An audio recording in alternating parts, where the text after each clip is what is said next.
Oh,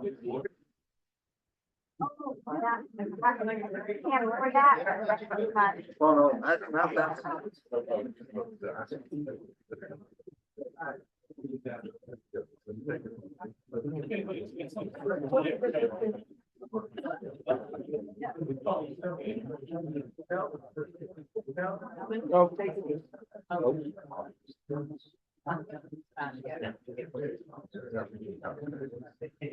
Yep.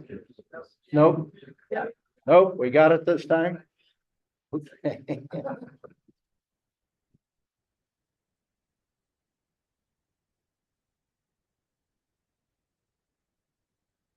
What am I doing now? Okay.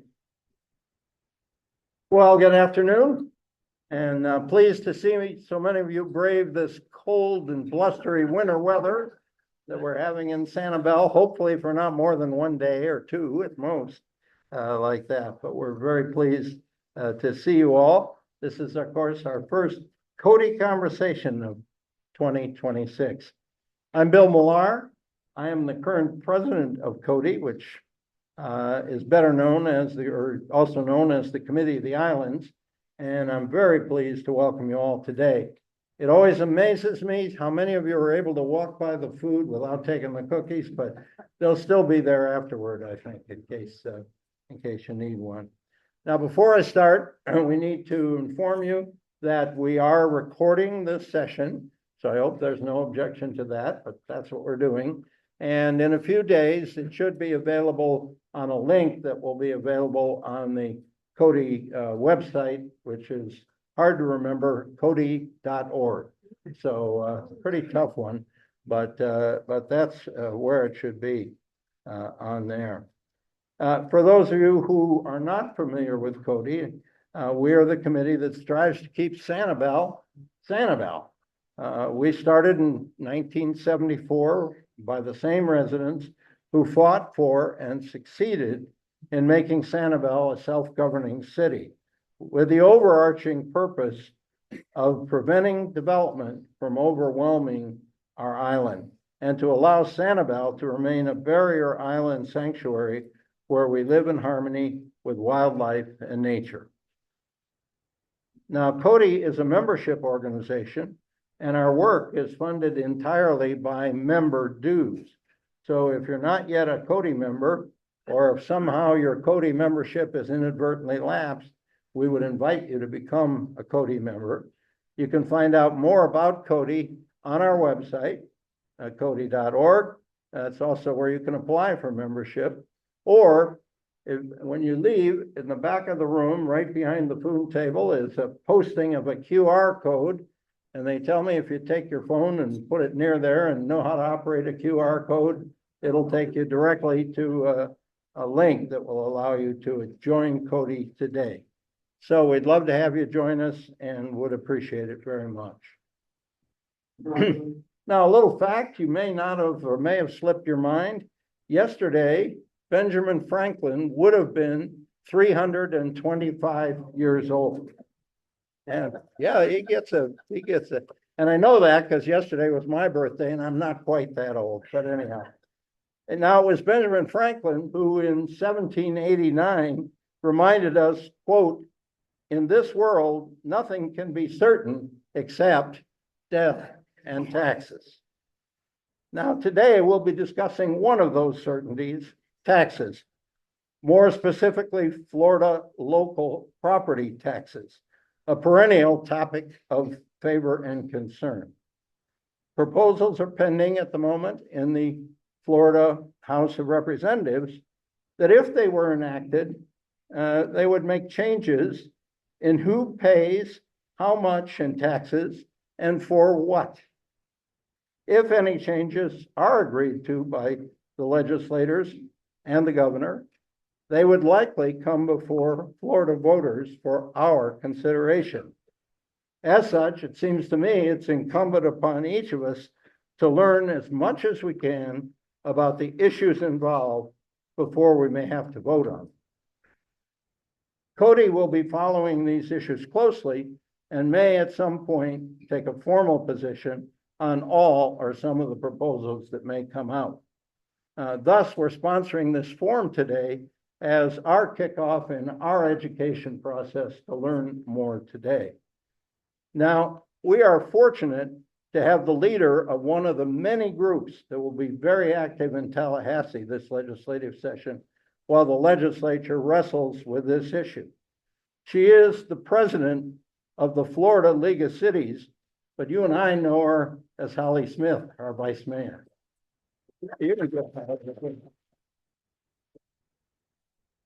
Now, our plan today is that she'll make a presentation to you that kind of lays out the issues as the League of Cities sees it, and then take as much time afterwards to answer questions. We'll do questions from the floor. We'll have a couple people with microphones. I know your question is important and you got to get it out, but please wait till the microphone arrives so that we can make sure it gets properly recorded and everybody can hear it.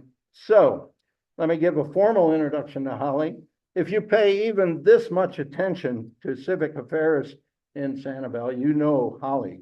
She has served on the city council since 2017 and was our mayor during and immediately after those crucial months when Hurricane Ian decimated the island. She led Sanibel's recovery, and we are grateful for her leadership. In fact, yeah, you can do that right there.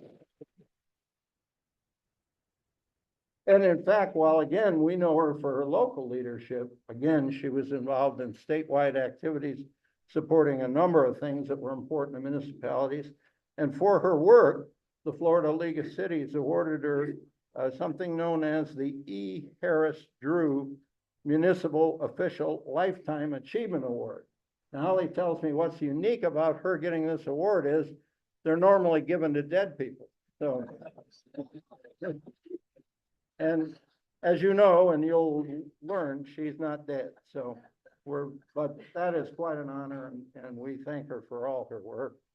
Now, before joining city council, she served the city in other ways, among them as being a member of the planning commission for 8 years. And if all that wasn't enough, let's see, get my papers for you, dear. She has served on many local, regional, state organizations, and her work has been recognized with numerous awards, in addition to that Harris Award that I already mentioned. In fact, she told me, here's the short version. I told her I wasn't going to read all that, but I will publish it and I'll hold on to it if somebody wants to know all the gory details on there. So in talking about her public life, I haven't even mentioned her wonderful family or her success in the private sector, those kind of things. But I do want to get on with our program today. We know her best as Holly. Please join me in welcoming the president of the Florida League of Cities, Holly Smith.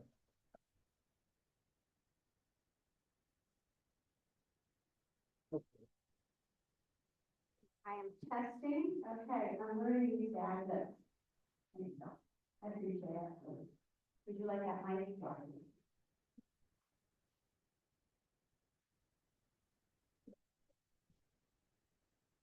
Okay, I just want to make sure this was far enough away because I was told you don't want to hear me breathe as well, right, Tom? I want to first off say I've been a part of this community for over 30 years.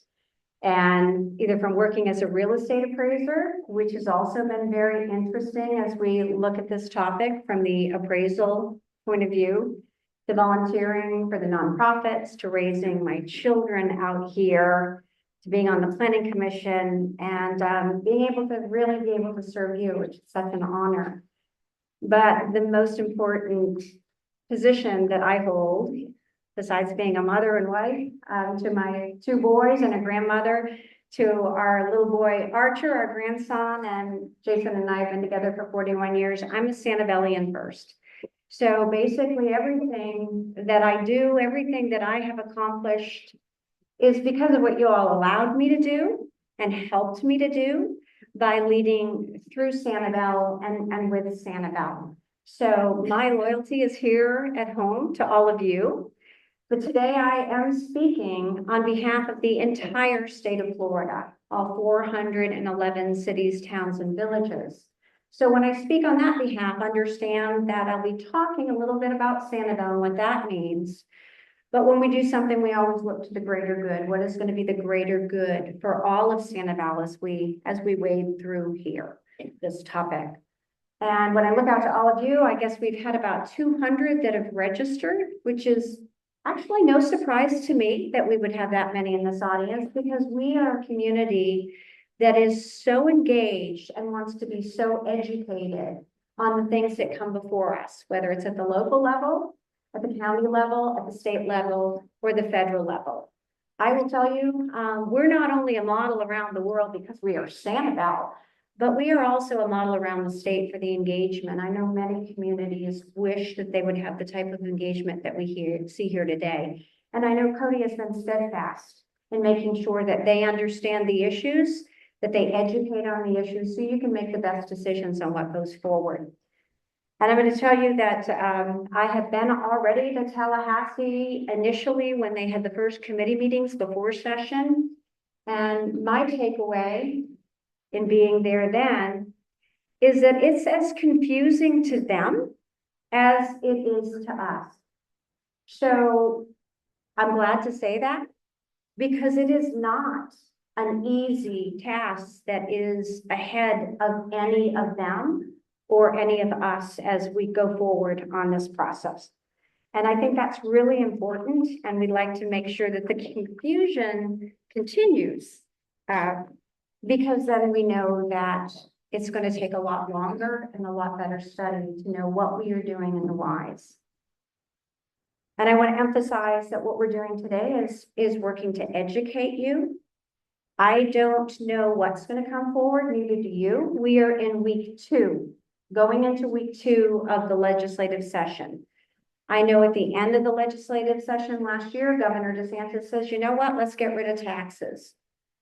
And so that was kind of the task. But then when the rubber hits the road, it's the why, how, who does it affect, and what the results are going to be if something comes forward. And he wanted to look at this as potentially being a constitutional amendment. And just for your education, and I think it's important, and excuse me if you know what that is, but I'm going to make some assumptions that you might not know all of the language that we might know. A constitutional amendment takes 60% of the electorate to pass. It's not like a bill. Bills can be changed over the years, but once you put a constitutional amendment in place, it's really, really hard to change, if not almost impossible. There have been very limited constitutional amendments in the state of Florida since its inception, and there's a reason why, because of what happens after those are established. So let's make sure we walk into this and we understand what we're doing as we're moving forward. So that's what I'm going to help you understand today. But today is Sunday, and Tuesday, it might be a whole different conversation. And what we learned, especially after the storm, is we learned that we had to pivot all the time. As information comes forward, we need to move around and we need to shift and we need to say, how does that work for the greater good? I'm going to say of our community, because that's what we did here. So now take that to the state level for 411 cities and towns and villages that are going to be impacted in very different ways. So ready? Let's get started. I can tell you I'm an overthinker on pretty much everything. Some would say I'm an overtalker as well. I will apologize for that in advance. I will try to be as concise as I can, but I'm passionate about this issue. I don't know where the answer is going to be, but let's make sure whatever we do, we're wading through it together and understanding, because there are very different sides of the conversation. But again, my job today is to speak to you as the ambassador for the Florida League of Cities. So I am speaking strictly from a municipal aspect. And so that's a lot of the information that you're going to get today. So what I wanted to do first is, everybody says that I am president of the Florida League of Cities. You might not know what that is. So let me just give you a little bit of a taste of what the Florida League of Cities is, not only for all of the municipalities, but really for all of the citizens that the 411 cities, towns, and villages represent. The league basically has done what it's always done for over 100 years. We are the united voice for Florida's municipalities. It's a very well-oiled machine that's working for all of us, for all of you, because we choose to live in incorporated areas. And that's what the city of Sanibel is. The other things that we do at the League of Cities, we do the main mission is simple. We are local voices making local choices. You have all heard the term home rule. I know up in Tallahassee, they don't like to hear that, but that's what we are. That's what we're based on. And that's local decision making. Because where we live, we should be making the best decisions that might be a lot different than someone in another municipality close, far, north of the state, east, west, and south. That's what we choose to do, is live there. And what does this mean? The government closest to the people are best positioned to make the decisions for the electorate, for the unique needs of our communities. The league supports local leaders in Florida through cities, through specialized events, educational training for the elected to help us be better, to do the job for you. And we have resources. We have pension trusts, we hold investment trusts, loan programs, and insurance. FMIT, which is the insurance carrier for the League of City, is the insurance carrier that we use here on Sanibel. And I can tell you that after the storm, when you heard a lot of people saying that little island can't handle it, what are they going to do? They're going to go upside down. They are not in a position to get through this storm. We were not alone. Our council was not alone. Our employees were not alone, and you citizens were not alone. We had thousands representing us before, during, and after the storm through the insurance that we carry through the Florida League of Cities. So that's one big aspect I want you all to understand, and what they do for us, continue to do, and will, as our recovery continues for a long time. Their work is still ongoing on the recovery, not only from Ian, but from Helene and from Milton. So it's a very important part of what they do. Another key role, of course, is advocacy. We are a nonpartisan organization. I want to repeat that. We are a nonpartisan organization. There are over 2,000 elected officials in the established incorporated areas, and we come with many different types of beliefs. But I'm really proud to say that when we work together, we don't look at each other when we're working to say what we believe in or what our role is or what party we are. We continue to work for the greater good, and we do that really well with the decisions that we make in advocacy. We have policy committees that work on bills that we're working on. They keep an eye on a lot of those bills. We do. And so I just want you to know the bigger picture of what the league is.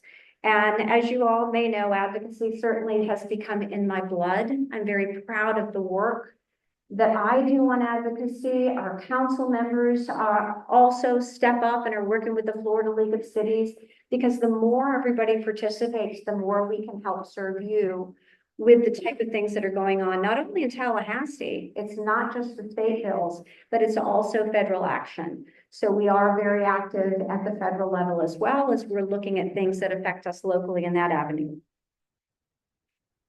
We also have an outstanding team of lobbyists. Everybody has lobbyists in the state, right? Because everybody's going after the money in the pot, and they pay a lot of money for the people that can do it. This is a service that they provide for us, for all of you, as we are looking at the things that are again most critical for what we are. This year, it means protecting our city's revenue sources, such as the property taxes, which clearly I am here to talk about today. So it's a very difficult subject. We're going to wade into it. I'm going to try to stay at the 50,000 feet level. I will be happy to entertain questions in regards to the tax issue. I want to be very careful that we don't lean into Sanibel issues. That is not the purpose that I am here today, unless it has to do with taxes. And what I'm hoping will happen is that we are going to be writing down those questions, because I might not have the answers for you today, but I want to make sure that we have the ability to answer those questions. And the state also sees those questions because it's really encouraging to have an audience of this nature that for the first time is not all elected officials or the sponsors. I've visited over 170 cities since I came into, and I'm saying not individually, careful, where's Waldo? Can't go that fast, and I've got work to do is here. But regionally, when we have the group meetings, there's been over 170 cities represented. I hope to make sure I get to all 411 through the representation. So I just want to make sure that we're focusing on the issue at hand. I can get that information back to the state, to the Florida League of Cities, so we can answer those questions, because this is a conversation. It's conversations with Cody, right? So we want to make sure that we're having those conversations with you.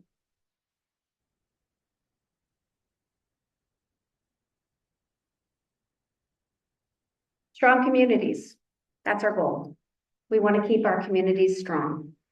How do we do that? All of our communities come in very different shapes and sizes. From small coastal communities like Sanibel to mid-sized communities to very rural communities and the large cities. But no matter what the size, we share the same common mission. We want to keep our communities safe. We want to provide essential services, and we want to support a strong quality of life for our residents. And wherever you choose to live, those are the expectations that you're looking for as well. For the cities, the local property tax is the primary tool to make that possible. Florida continues to attract businesses, new residents by the thousands every year, and visitors as well at record levels. We are an island that is a destination around the world. We know when we moved here that that's part of who we are, but our core residency is important, just as important as well as our businesses. And that success of the state is not accidental.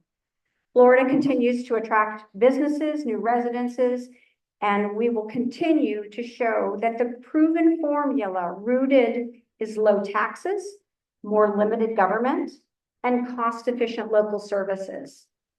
And as I go on to the next slide, we work on the budget pretty much all year round. It's not when you just see us getting up in September or in August and going through our support for it, our questions on it. As soon as one budget is closed, they're already preparing for next year's budget.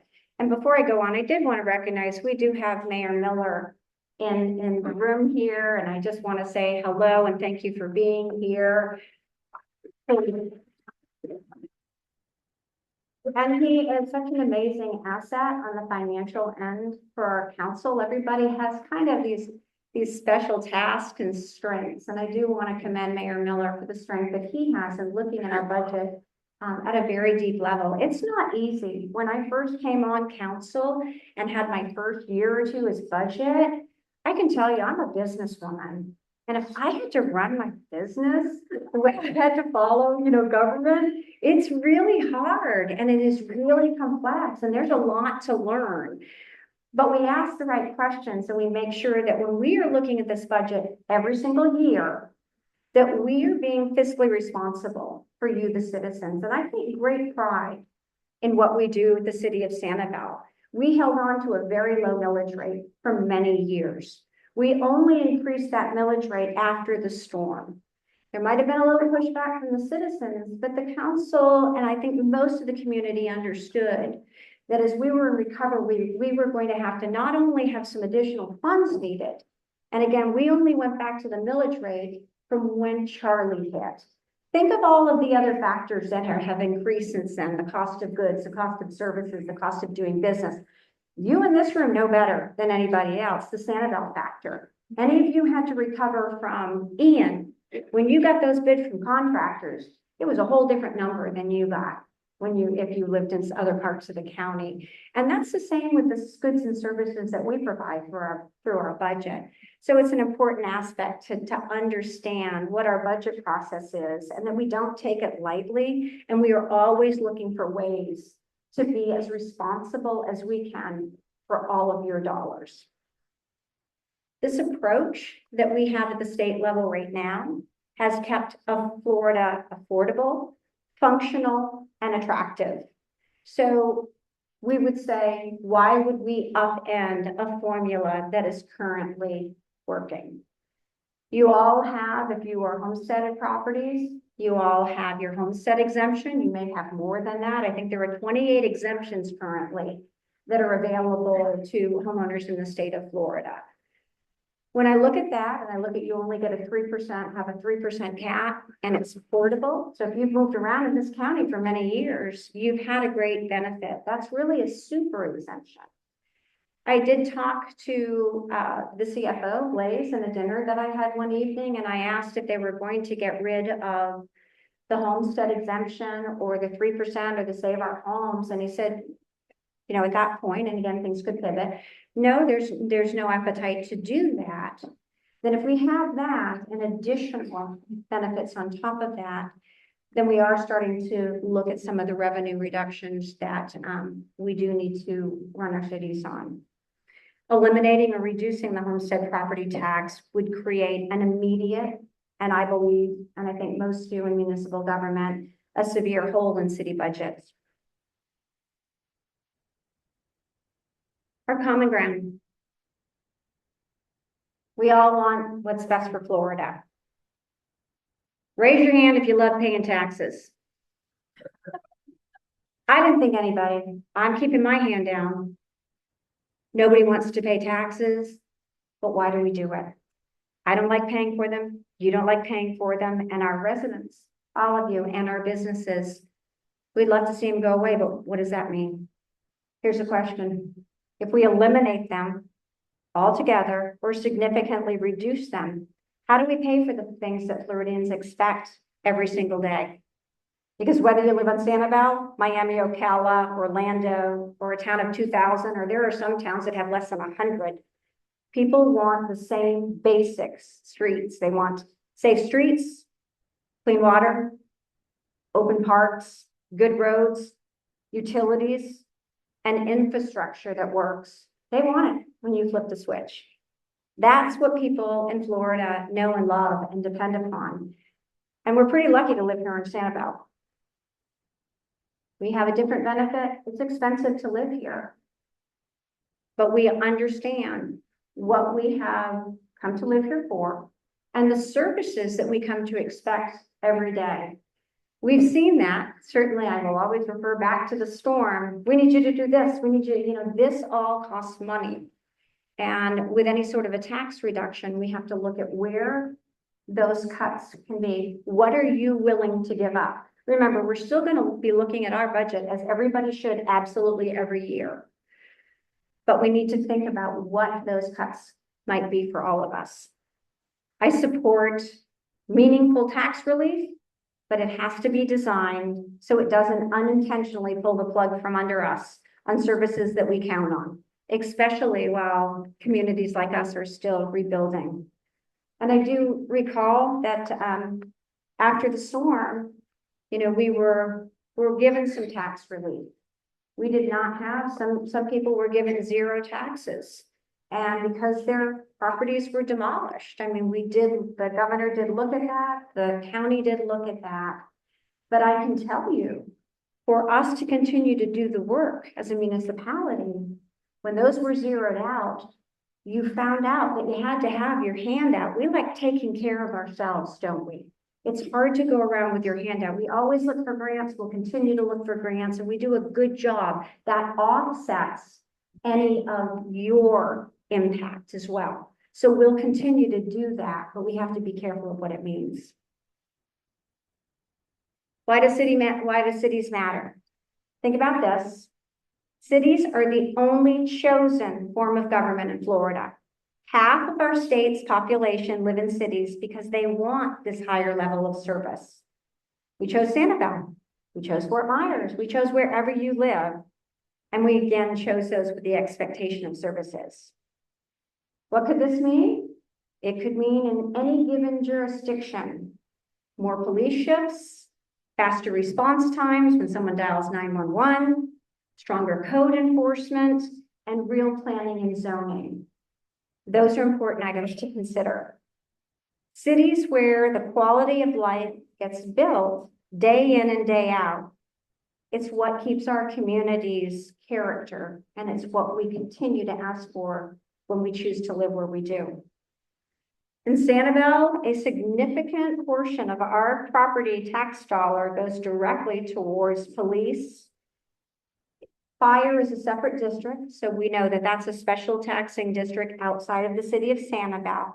As is, we have emergency response, but again, the fire district is separate and distinct from many other communities, but many other communities have fire and police, and that is more. The cost in that is more than what they bring in ad valorem taxes. Our residents rely on those services every day, and especially when the unexpected happens. I think we're, as I've stated to you, we're still working through long-term recovery from Hurricane Ian, Helene, and Milton. And property tax revenue and that loss that we saw and learned about has been a key part of us helping do the work thoughtfully and responsibly. As I said before, what happens for one city may intentionally limit another. Cities need flexibility to respond to local needs, local priorities, and local challenges. Okay, we're going to go into a little bit about a tax study overview.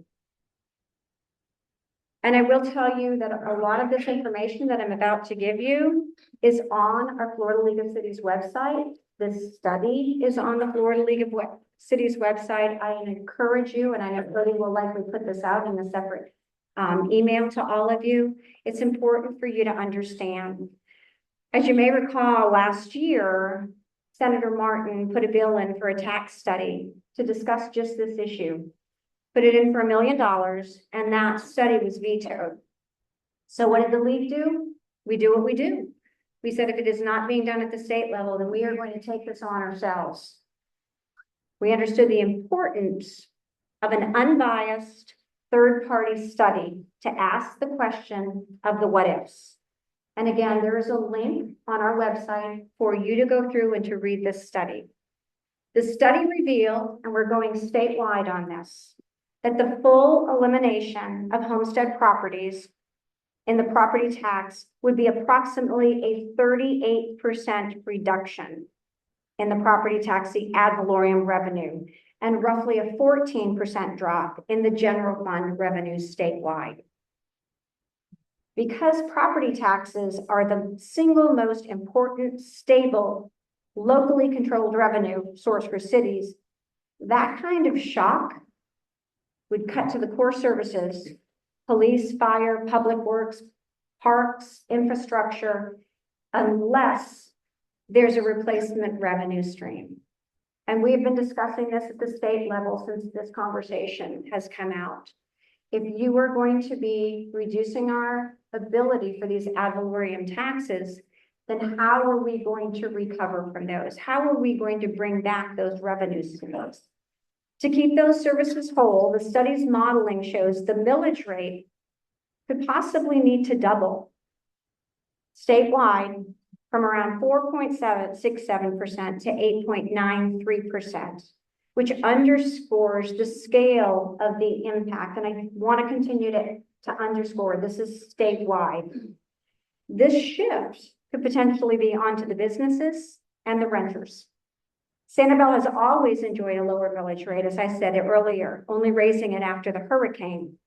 Traveling around the state, I have a better understanding of what this increase could mean for smaller, more rural municipalities, and it would be devastating. When we pay approximately, well, I'm going to probably talk about this in a little bit later, but just think about where we are with our millage rate. Again, Sanibel is a more of an affluent island. We understand that. But most of these communities around the state do not have the affluence that we do. Their properties could be valued at under 100,000. They could be at 200,000 on average. So any impactful change could actually have them lose the fiscal responsibility that they have and maybe cease to exist. I think that would be a horrible way to look at our state of Florida, because each and every one of those 411 municipalities are important to the people that live there and the people that chose to live there.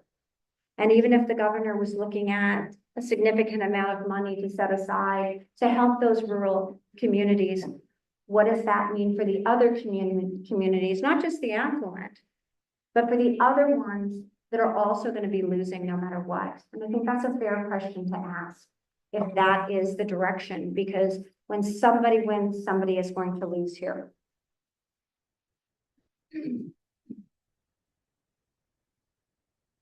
Fiscal stability and local service capacity. The research captures a consistent message from municipal finance leaders. State-driven tax policy changes without reliable revenue replacement can weaken the local autonomy and force cities to cut services for the decisions that they did not make. That's why the recommendation calls for preserving local autonomy, strengthening local fiscal discretion, and expanding local option revenue flexibility. Because communities differ, as I said, and the one size does not fit all in this mandate. And it doesn't reflect local realities. It just doesn't work. I'd liken this to the preemption bills that were challenged with every legislative session. These are often filed by a legislator who may have a bad apple in their backyard, right? There are those municipalities, unfortunately, that may have not adhered to some of the things that most municipalities adhere to. So a bill is written, and unfortunately, bills are then written, and the whole state has to be preempted on those items. And we fight preemption bills every legislative session, because what preemption is taking away your ability to do what was in your ordinances. And for what what we have our Sanibel plan for, it can erode the very core of the issues that we hold so dear. And I say nothing can happen to Sanibel, but I also say be careful, because it could. And we always have to be watchful and mindful of that, because as Bill said, Sanibel, we want to just keep it Sanibel, and the pressures are getting stronger and stronger. There are pressures in Lee County, and when you look at us, here we are, this magical place around the world, and we want to make sure that we're preserving that, and we want to make sure we have the ability to do that. The study is clear. The property tax is the stabilizing base in Florida's system, and major reductions without permanent compensatory mechanisms will compromise the local service capacity and long-term recovery work.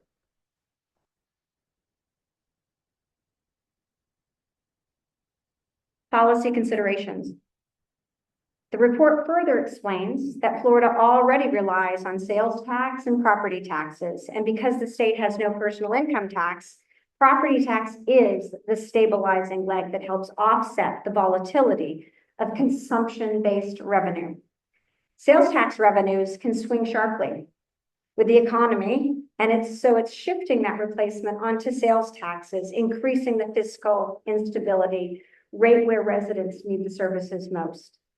And state reserves can help bridge emergencies, we certainly know that, but a permanent loss of the local revenue requires a permanent replacement framework, which is why the recommendation is at the state level for the Florida League of Cities is a lasting revenue replacement or cost sharing mechanism if major reforms move forward. The balance could be pursuing relief that is targeted, fair, and pairing any large-scale reform with durable state-local partnerships that protects public safety, infrastructure, resilient investments, and really our day-to-day operations, because those are going to be areas that we're going to be looking at if this reduction or if this tax reform potentially takes place. Bottom line, Florida communities. Here's the bottom line. Homestead property tax reform has significant implications for municipal stability, service delivery, rural development, and statewide competitiveness. Rising costs and Florida affordability challenges are due to inflation and market pressures, including labor, and let's not forget property insurance. I talked to you earlier about the Sanibel factor. For any of us that redid our homes, for any time that we are trying to get a new employee for the city of Sanibel, there's the Sanibel factor. And it's significant. You all have felt it. And when we look at bidding out and those areas for any of the jobs that we do, there is the cost to mobilization as well. That is much different at times. If you are not on the island with the access to a bridge and the limitations that some see that we have, it's an opportunity for us to make sure that that doesn't happen. State level property tax mandates shift risk, not costs. When you take away from one area, it must be made up in the other. When local flexibility is removed, the residents ultimately inherit the consequences through reduced services, deferred maintenance, and pressure with backfill funding. Backfill funding, we're looking for the state to award us grant money if there's any other opportunities at the state or federal level for funding that's available for any programming. That is what we call the backfill funding. And we always look for that, as you know. We're very proud of the work that we do to get those grants, but we always come to the table with money on the table to show people we're willing to put our skin in the game when we're asking for this money from you. We don't go to the state without showing them that we've got some sort of a match and that we're ready to make sure that we are making those commitments. That means you as the citizens are making those commitments. So any potential reduction that we have is significant when we are going and asking for those dollars, because we're going to have to spread them a lot further. Instead of being a mile deep, it's going to be an inch deep and a mile wide. We want to make sure that we have the opportunity to continue to get the funding for you that we know we need for all of the infrastructure, all of the programs that we work on this island. Responsible reform requires targeted relief, compensatory revenue frameworks, and policies that preserve the local fiscal foundation supporting strong, resilient communities. I know I'm sounding like a broken record on some of this, but I need to, because it's important to reiterate how important it is on this issue as we move forward. Whatever proposal the legislature puts forward on the ballot will somehow disproportionately impact Florida cities. Can there be a fair and well thought out proposal? We just don't know. You know me, I'm extremely optimistic. I always have been and I always will be. And I know that it's all of our job to say, if there is something that can come forward, how can we all work together to the benefit of all of us? That's a tough one in Tallahassee, but I'll continue to try as we always do. And again, I just want to remind you that we are heading in to week 2. So whatever I'm saying right now, it's because we don't know what's going to be coming up and what changes they're going to be in place. So I always find this slide very interesting. I found this slide, or the way this was proposed, when I was looking at the budget in Port St. Lucie. And I asked the city of Sanibel, I asked Steve Chapel, our CFO, if we could start to use this slide. Because all of you know in your own budgets, you've got $1 and you know how far that dollar goes in each area, right? And so this slide really gives you a real good look. So when you get your tax bill, you think, man, the city of Sanibel is really taking a grab for our taxes. So let's take a look at that. 17% is for special districts and other areas. And that includes the library, the fire district, the mosquito district, anything outside of our jurisdiction. The city of Sanibel basically gets 18 cents, almost $18.64, right? Think about that. $100 and 100 piece of pie, and that's what we get. And that's increased in the last couple of years. We're usually running at about 14 to 15% that comes back to the city of Sanibel to do all the jobs that we need to do. That's a really small piece of that pie. School district, 37, 36, it's more like 37.50 right now for how much of that dollar goes to the school district. The county, $26.59 goes to the county. So when you look at this, you look at the small proportion that comes back to the city of Sanibel for the services that you entrust us to do. We work hard in the county trying to get some of those dollars back, and I am trying to get the numbers on how much we have received from the county over the last 10 years. I think that we'll be a little bit shocked to see that the dollars that go in do not reflect the dollars come back, and they shouldn't on a dollar-to-dollar basis. We are helping the infrastructure of the unincorporated Lee County. But think about our dollar and think about all of the other municipalities that the county also relies on. So it's not, when we look at the municipalities, it's also look at what this means to the unincorporated areas of Lee County.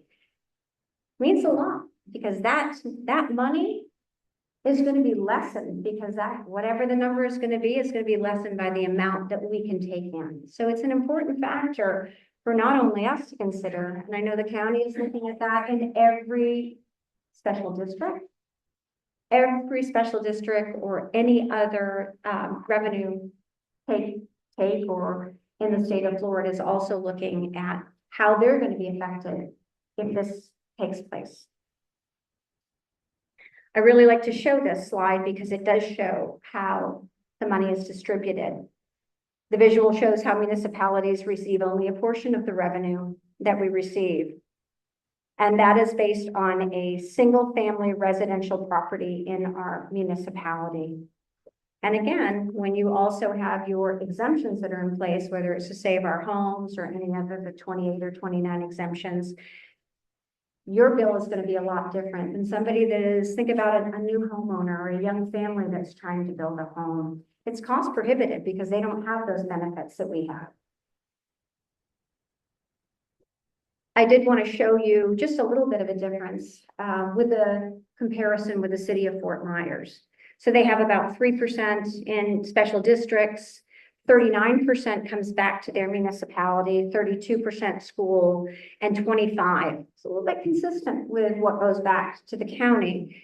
But in their municipality, they also have additional costs.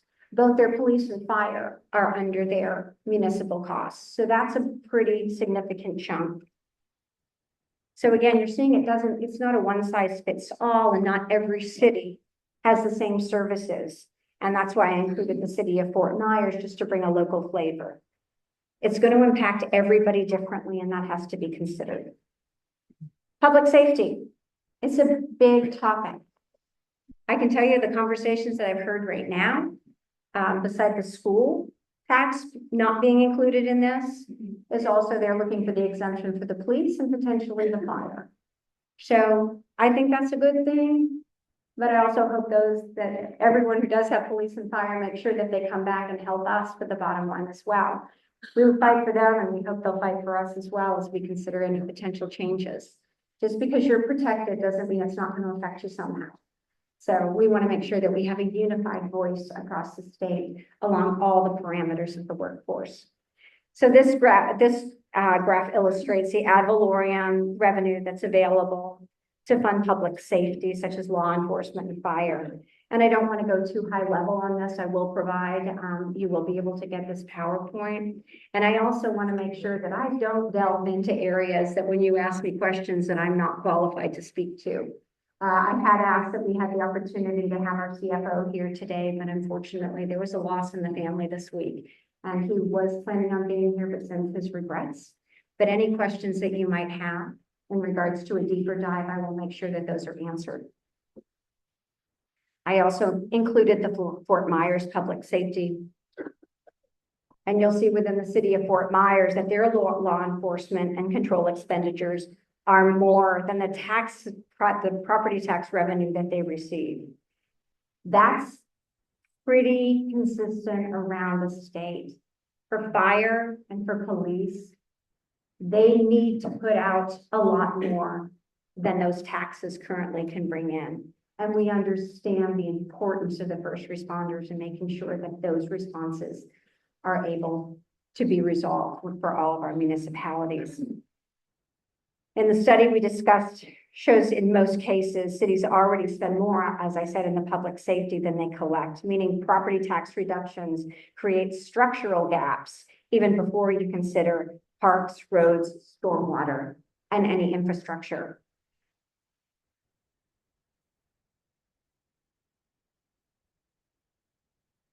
The Sanibel General Fund. Back to Sanibel. This graph compares our ad valorem revenue to several general fund expenditures, which may include law enforcement, fire control, parks and recreation, and roads and streets. This graph underscores the direct connection between ad valorem revenue and the provision of public safety and the quality of life services. And I do note that this is from 2019 and 2023.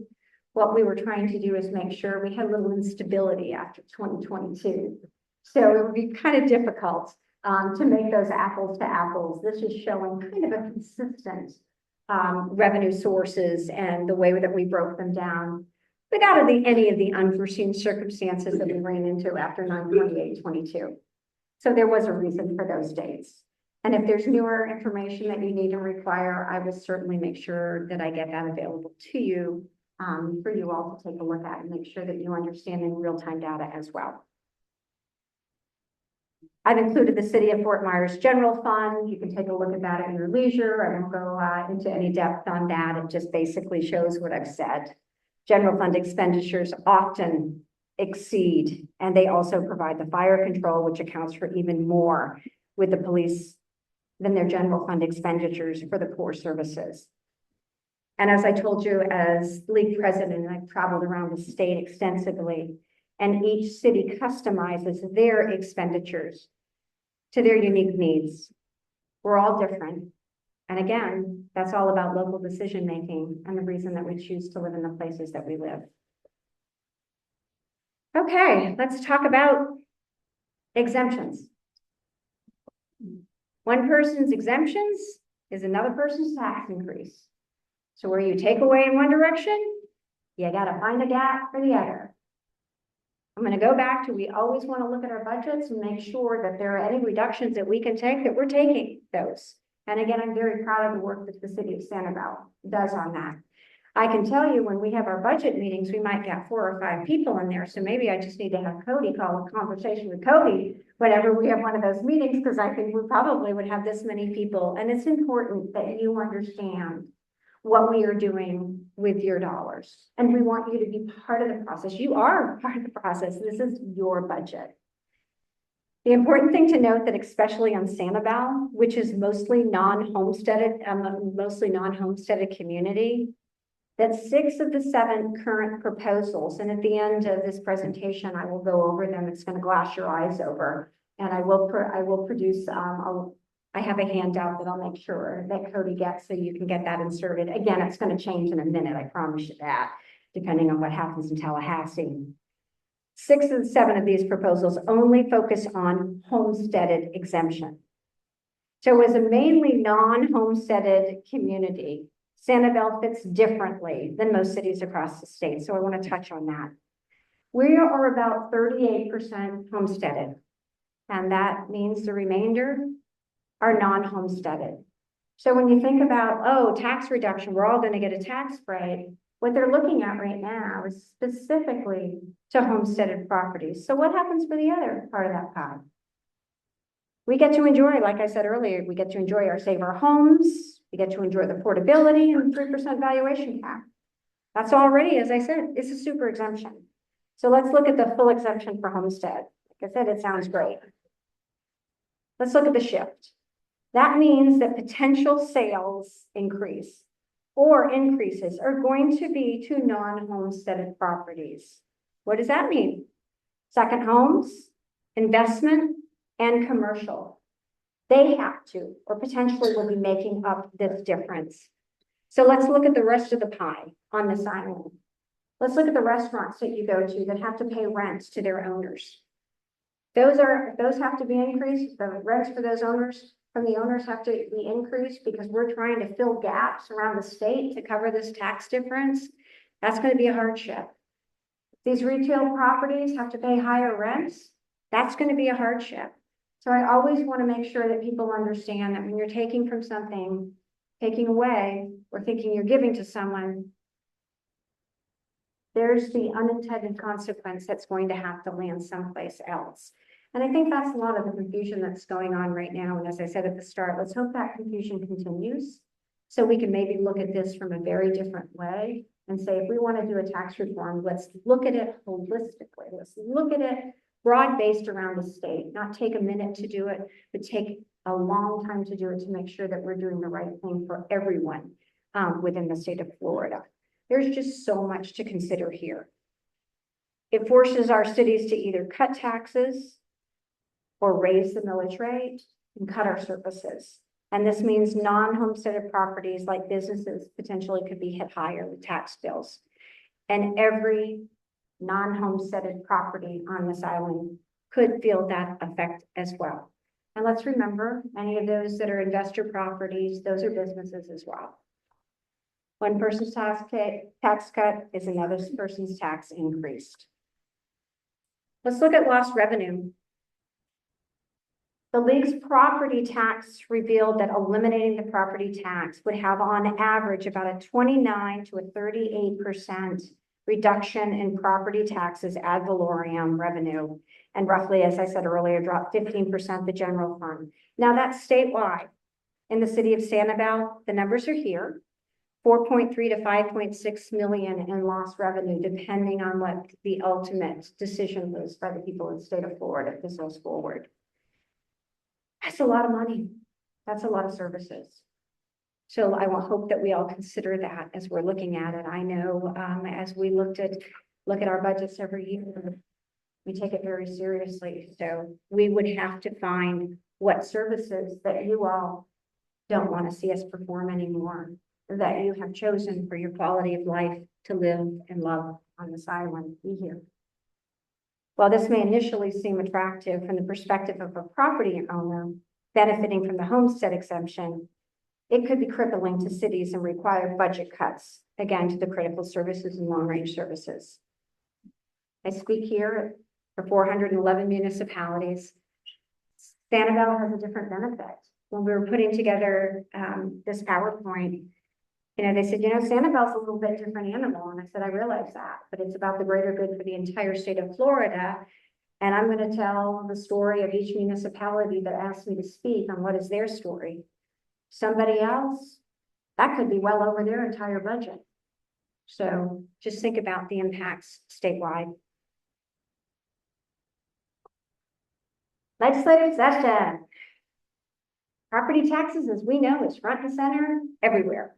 We've been hearing about it for a long time. There are more than 60 general bills and 24 joint resolutions that have been filed regarding ad valorem taxes.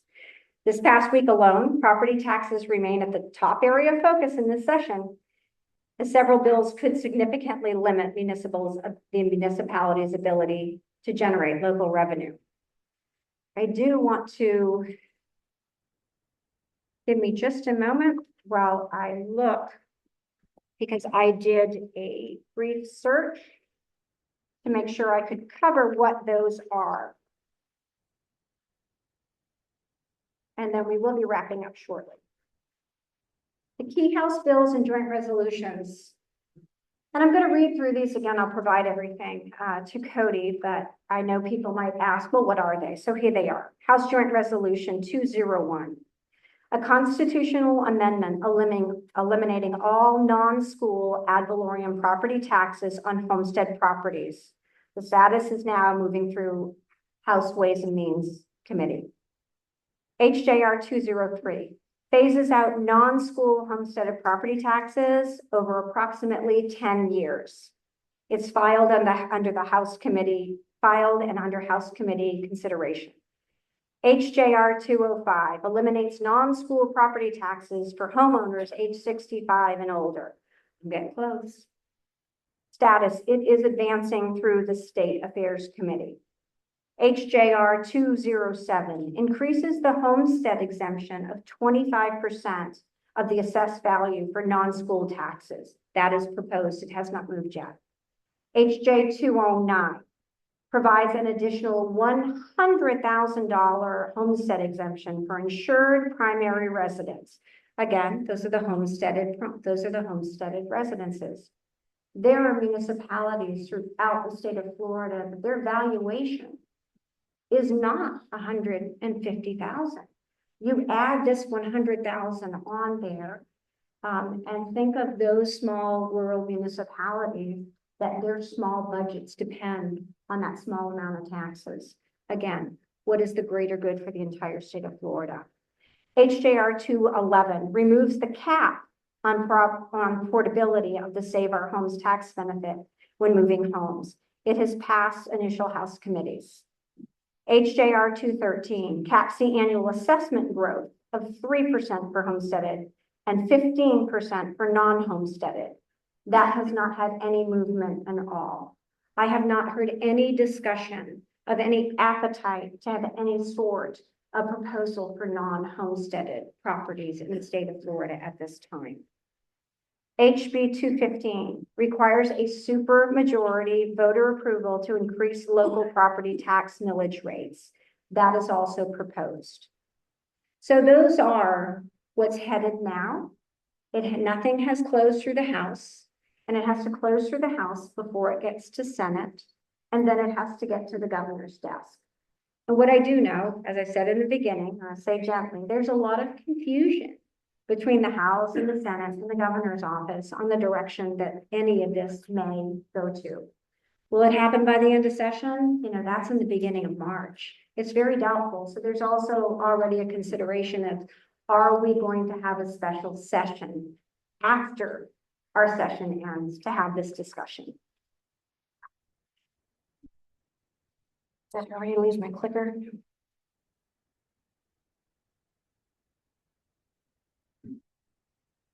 Talked about those bills. And again, I'm going to encourage you to go to our league's website, as we have all of the bills online and all of their summaries. And I think that's an important thing for you to look at. You can also sign up for our emails or on Tap the Cap, which comes out every week, which is a very comprehensive outline of what happened during that week. And this is a great resource that's available to you all as citizens, not just to the elected officials. And we encourage you to visit flcities.com and sign up. Our shared mission, the Florida formula.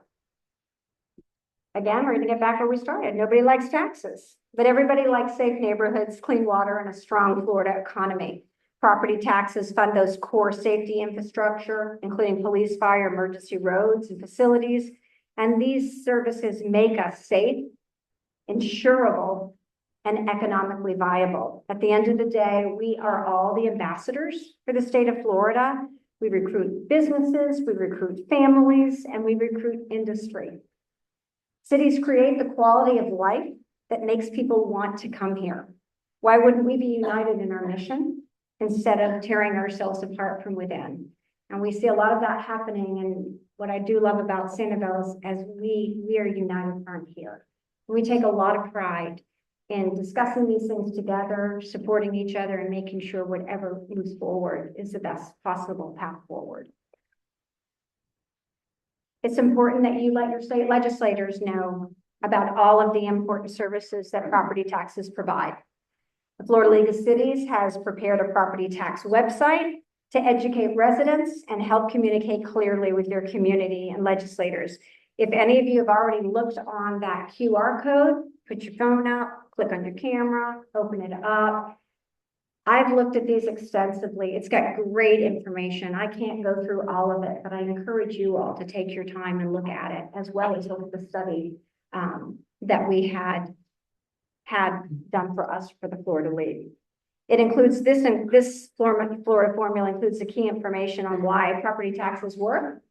It talks about the myths, it talks about the facts, and I encourage you to talk to your friends and your neighbors in your community and the legislators about the important role that our property taxes play for all of our cities.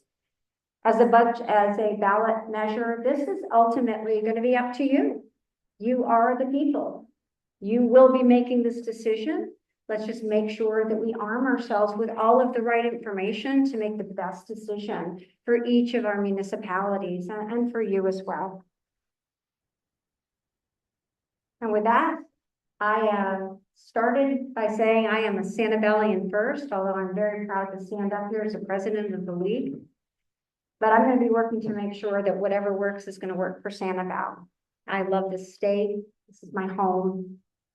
And as president, I do look to make sure that our decisions and those that we make are for all of our citizens that allow us to, no matter where we live, have the services we need, where we choose to live, and be able to not only work and live here, but also to thrive.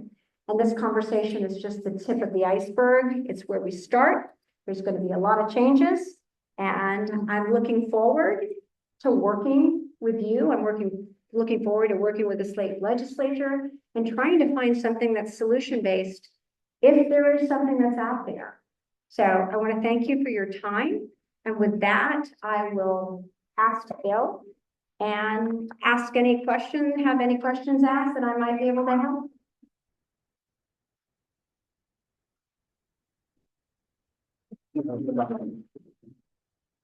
I will keep my mic on, Okay, I guess. all right. So there'll be a quiz. You got your pen, oh, you forgot your pencils. Okay, we won't do the quiz just now. But I think a ton of great information there, and thank you very much, Holly, for that. Oh, did I? Is that better? Oh, you like that better? Okay. At any rate, ton of good information. That website, the QR code, great place to go to get some of it. So we've got a couple of microphones here, and we'll take the first question. I saw the first hand there. Great presentation. I guess in helping me understand this issue, is trying to understand what was the vision or the goal of making these proposals. Okay, using the state cheaper for some of the people. To me, that's an important part of the decision making. I'd like to know what the money is. That's a great question. And I can honestly say, I think a lot of us would like to have that answer because the governor is finishing up his eighth year. And what a legacy potentially would go out on is to say, let's get rid of taxes. Who would want to? Like I said, I don't like taxes either. Some of you might be sitting here saying, it's really great that we are not going to be having taxes anymore. But then I hope that this conversation has stemmed to more education so that you all know that it's not as easy as that. So I think that, in the Glasgow, it looks like it sounds like a really good idea that they're out at like course, but now what we are finding is the complexity, and they are as well. So there's discussions going on between the legislators, between the House and the Senate and the President, the Senate, and the Governor, to say, you know what, sounds good, but now that we're getting this information, maybe it's a longer look. And maybe that's a really good thing, because now that we're having a conversation, maybe we can really look at that and say, what is the best path forward? If not for this session, maybe it's something that we should be looking at, because let me tell you, I think that there is probably everyone from the state, federal, state on down. We all need to be rolling in our belts and making sure that we are spending our money, your money, my money, wisely and efficiently. So although the conversation started, maybe it's going to be a longer conversation. That's my hope. Did I answer your question as best that I can? Yeah. Okay. Yeah. Back here. Let's do the back one first. Great presentation, thank you for. I had a couple of questions. One is the $5 billion in potentially lost in tax revenue. What percentage of that is of the budget? If I recall, There you are. Sorry, I'm looking here. You're right here. if I recall our budget, $8 billion. What percentage of that actually work out? I want to speak to 180 something million, because that is almost a false number for what we are because of the amount of grant funding that we receive. Our average budget is about 80 million, Mayor? About 80 million. So that percentage that we have is what I stated, that's the loss we would have on the ad valorem taxes one. I'll have to break that down to percent, we have to do that, but not in my head, we want that. Another thing to, like, pros and cons of this, do you think with no taxes, that might cut in families in Canada and make it more affordable? Certainly a need for young families. We want that. Yeah. I don't know if you know that our average price to purchase a home, we've got a real estate expert in the room here, we've got a firm sitting up. Is the average price right now, running around 900,000? 1.2. 1.2 million. I have noticed many young families that can afford 1.2 million to buy a house, but then to be able to get insurance for their house, and then the other cost of living. So we would love to encourage, is that small amount going to make a difference? Maybe it will to a very, very minor percent of people, but there's a cost. Come to this island and live on this island, and it's expensive. Larry? Colin, thank you for an excellent presentation. At the very outset, you indicated that there would likely be, require an amendment to the Constitution. Is that something that we know would be required, or is that just something that the legislators and the governor would like to do, to make it seem more popular? They are looking, my best understanding of the conversations that are being had is that this would be looking to have it as a constitutional amendment. That means, that is what they're looking for, because it's very hard to unwrap a constitutional amendment once it's passed. So the current Constitution may not actually require that this legislation be approved by the voters in the form of an amendment, not. I'm sorry, Larry, you're gonna have to catch up with me after, and I have to get an answer for you. Okay. Other I questions? want to answer, so I want to be careful that I'm understanding what the question is. Hey, Dave. Question about revenue refunds. Mhm. If this happens, I'm not sure any of us are educated enough to know if we want it or not yet. But does a municipality, you believe Santa Clara, how does a municipality have the ability to make up that revenue? We understand that you can obviously tax non-homestead homes to try to make that up. But do we have the ability to put a small sales tax on the books? Do we have the ability to do value-added taxes on purchases? Are there other ways to make that up for the municipalities other than real estate tax? With the, I think that there was going to be, I know Lee County is looking at potentially adding, a 1% sales tax, where I know that we had heard that discussion. And that has to be a ballot measure. Some of the ways that we would have to look at that, I think potentially, again, if you're taking away from homesteading properties, would there have to be a revenue replacement from the non-homesteaded properties and businesses? Or we're also looking, and this is the question that we're asking the state, are you going to find a revenue replacement? If there's a sales tax increase at the state level or the county level, that impacts us as well. You know, that's more money that we're paying. It might not come in as a ordinary taxes, which we get directly. And then there's been some other conversations on, well, maybe the state can give that to the county. The city of Sanibel, we're gonna have that revenue coming to us. We looked at 1.1 billion that's about that went through the state, but then it came down to the county after Ian, and that money was supposed to be for disaster recovery. I would much rather see if there is revenue replacement, that there's a source that comes from the state. And I think they're looking at avenues for that as well. So early in this session, and so few answers, and that's something that's being discussed as well. Does that answer your question? Don't want to try to burden one group of people to help another, I think you clearly Right. said. But if it does happen, I want to make sure municipalities selfishly, our municipality, our city has a way to replace that with whether it be a small sales tax or a restaurant tax or whatever it is, that we can try to recapture that budget surplus or budget downfall. So I don't know, do we have the legal right to do that as a small city, to create a small taxes? I don't know the answer, and I'm not gonna answer that question directly, because I did answer the gentleman's question, we're talking Sanibel, and I know my representation right now is the state. So I've got to look at the state level and say, are they going to be looking? What are they looking for as a revenue replacement before we get down to the level of what Sanibel's been doing? And then that's what our council will have to be talking about with all of the citizens, with our staff. But I want to make sure that I'm staying in the lane that I'm supposed to be staying in today as the Florida City President. Hope you can respect that. Question over to the right here.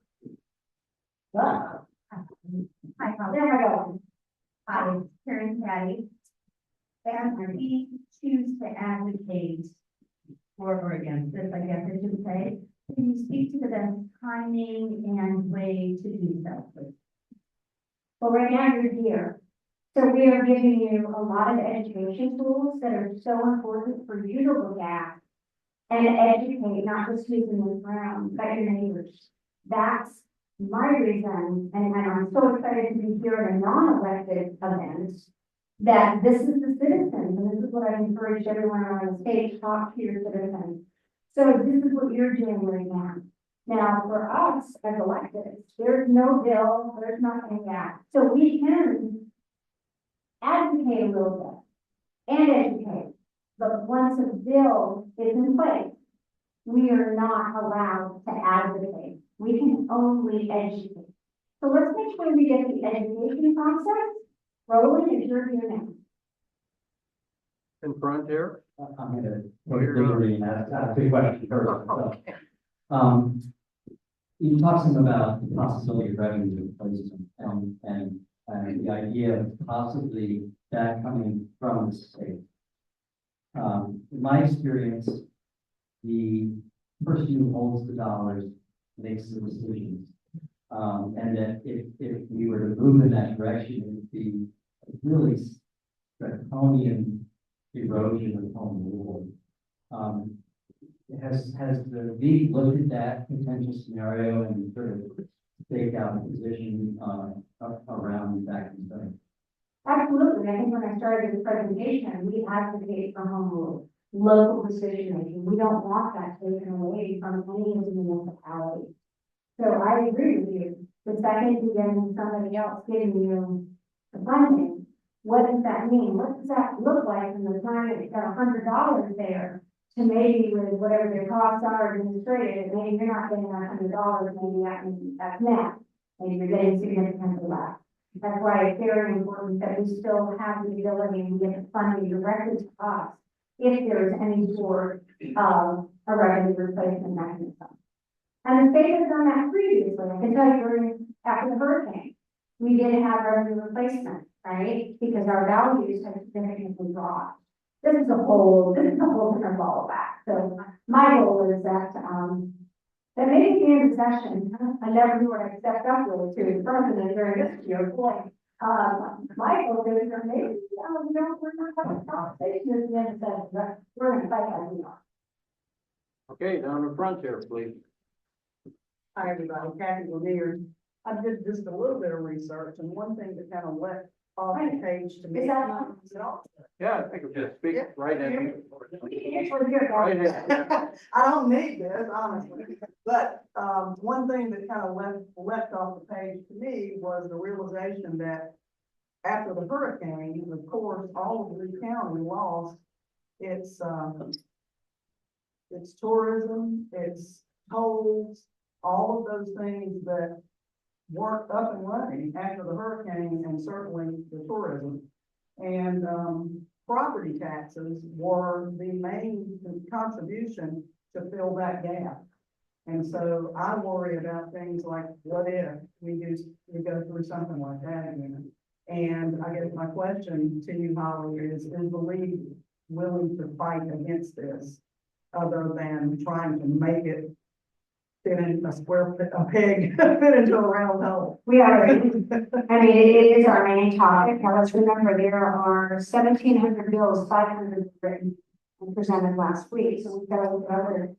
This is our primary focus. this was tried a few years ago, probably, I think it was 13 years ago or so, and it failed. But you're right, and I spoke to that, volatility, think about when we had the fish kills, tourism with our drivers, so, the sales tax is not, you don't know when you're gonna have a bad year. We've had a few of them.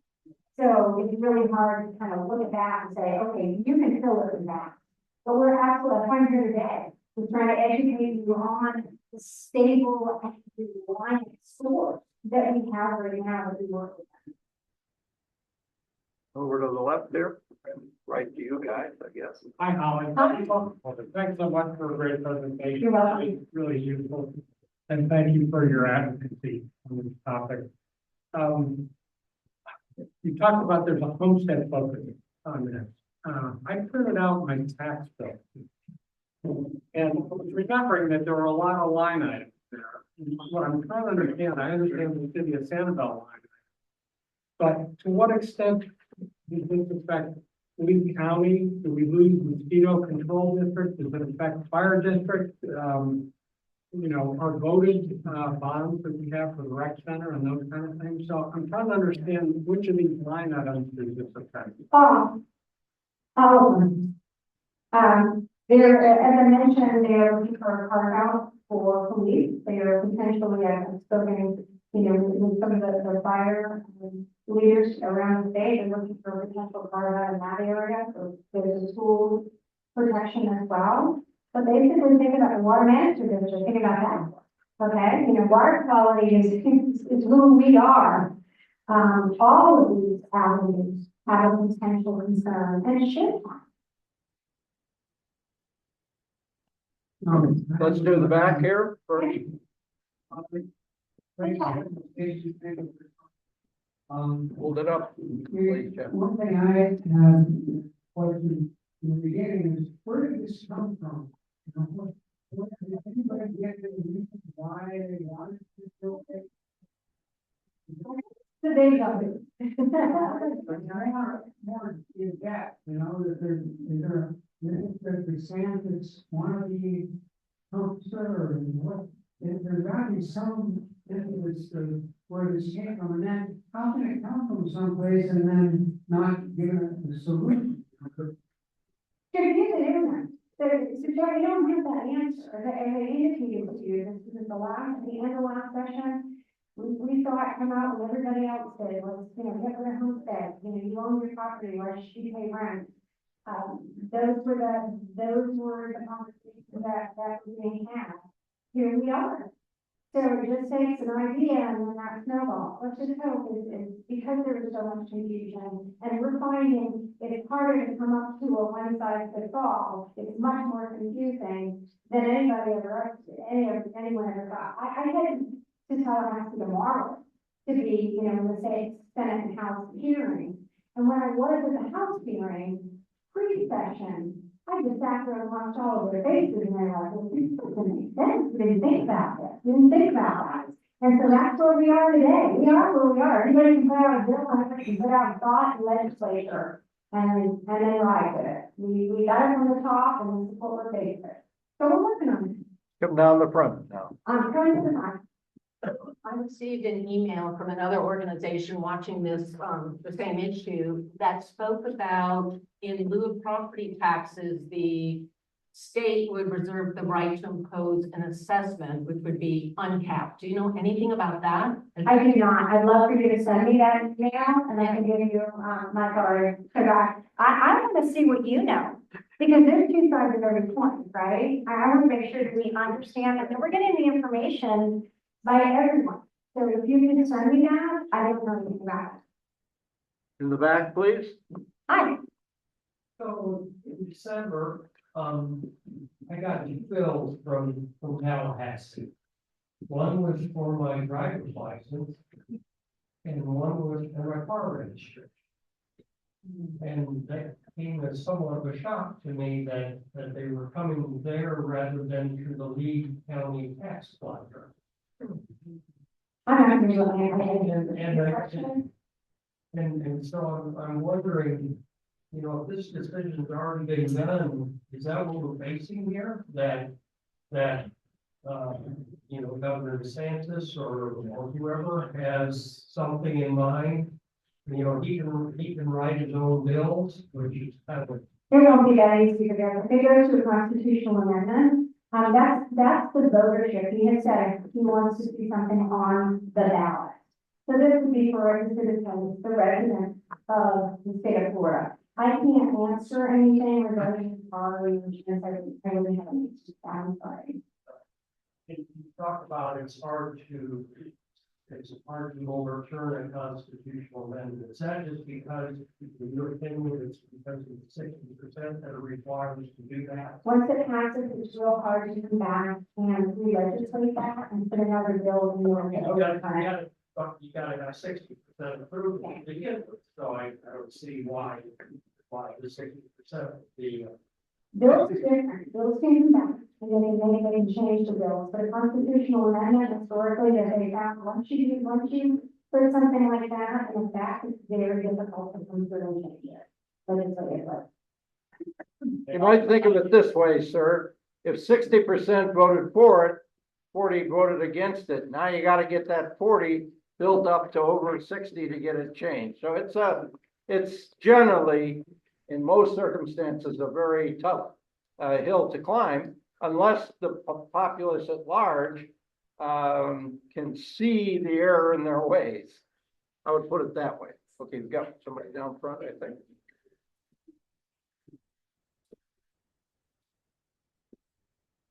So thank you for the presentation, and I really appreciate how you have taken a centrist position like this.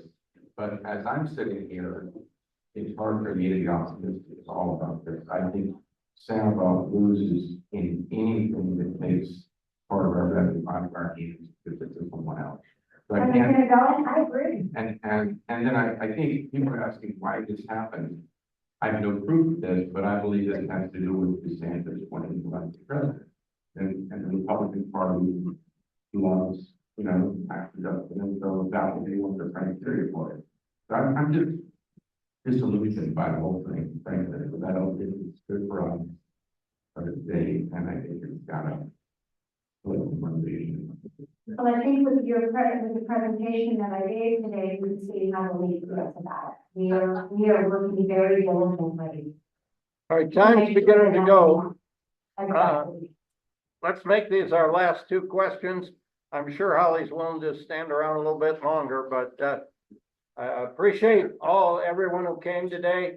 Don't forget, if you want to sign up for Cody, take a picture of our QR code back there, and we'll see you again at the next Cody conversation. Let's take a couple final questions.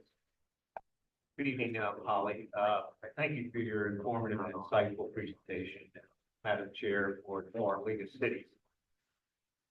Is your counterpart, the Florida Association of Counties, riding on the saddle with you all on this issue? Yeah, so FCCM, Yeah. they are actually an umbrella organization with the Florida League of Cities. Yes. Yes, so they are working with the counties, but I can't speak to the I counties. understand. But yes, they are a part of the organization. We have 67 counties. We have 67 counties that have 67 appraisers that value properties 67 different ways. Think about that. So there's no consistency in the valuation. And as an appraiser, 20 years, I, sat down in that call hall and I think, how can we do that when we don't even have a valuation process that's consistent around the state? Big question. We had to reassess all of our properties after Ian. So think about that aspect. Just let's throw another link in the head, wrench in that wheel. 67 school districts involved with their issue. And counties are the only organizations that have to fund all of, you've got the sheriff, all of the constitutional positions that are also. They're thinking of putting a millage rate for the sheriff. And that's another issue that will come out of that. Yeah, time will tell. Again, I love the confusion. It helps all of us. One last question. Well, let me try that. And thank you for the presentation. My reaction listening to all this is way too early to pass judgment. Okay, I gotta believe state legislator has legislature has no interest in ripping us apart from the inside. Okay, I think they'll hear concern, and this will either work or it won't. It didn't pass 13 years ago. We may be smarter, we may not be, but I think we've got to wait and see what they come up with. I think there's some significant objections. But it's just way too early. Stuff's getting introduced, and let them work through that and see where we are. And then a follow-up discussion about the realization might make sense for all of us. But I think we just gotta tap the brakes a little bit. We should be aware, but I don't think we should be suggesting this is not going to work. It may well benefit all of us. And you know what I have learned by doing what I do for, especially in the advocacy field, don't panic when the horse first gets out. But the important thing here is why we did this, is you're here today. So we're here to educate you, give you some tools. So now you can start to learn a little bit more. I hope that you've come away from something with something today to give you a tool. We've got the toolkit online to educate you as we all work through the process. Because if there is something, and we're going to assume there's going to be a ballot, I can't go into thinking there's not going to be, right? If there's not, great. But I want to make sure everybody is educated and has the tools in place to be ready to make those decisions if you have to. That's why we're here today. So I would respectfully disagree. It's not too early. It's just the right time. The legislators just opened up their session. Now's the time for you to educate yourself on what may happen. And this is the biggest topic in the state of Florida right now. When did it come to happen with the I'm going to answer that real quick. I live here. I'm available to any of you. Now, where's Waldo is traveling around a lot, but I'm happy to come back when the time is right and let you have any sort of an update. We'll be in contact anyway. Cody is very up to date on pretty much everything that we need to follow and on this issue. That's why they've asked you here today, but absolutely I'm available. Well, thank you very much. And as I said earlier, it's a topic that Cody will be following, so we'll be making sure our members know what's up. Thanks very much. Thanks, everyone.